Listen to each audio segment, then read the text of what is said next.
ഒരു മെഴുകുതിരി പോലെയാണ് പ്രവാസിയുടെ ജീവിതം. മെഴുകുതിരി കത്തുമ്പോൾ പ്രകാശം ലഭിക്കും, പക്ഷേ ആ മെഴുകുതിരി സ്വയം ഉരുകിത്തീരുകയാണ്.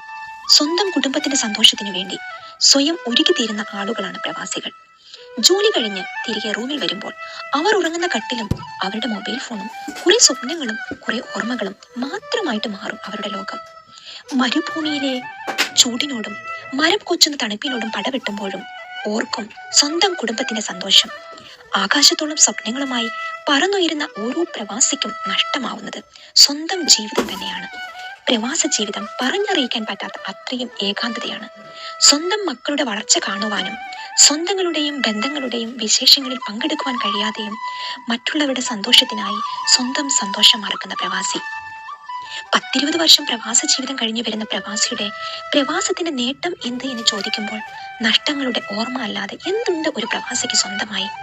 പ്രവാസ ജീവിതം നഷ്ടങ്ങളുടെ വിളനിലമാണ്, കൂടെ ഒറ്റപ്പെടലിന്റെ വേദനയും. പക്ഷേ ആ വേദനയും ആ നഷ്ടങ്ങളും തന്റെ പ്രിയപ്പെട്ടവരുടെ നന്മയ്ക്കായി ആണെന്ന സത്യം പ്രവാസിയുടെ ജീവിതത്തിന് ഊർജമായി മാറുന്നു. സോ പ്രവാസികളെ, be happy, be holy, be healthy.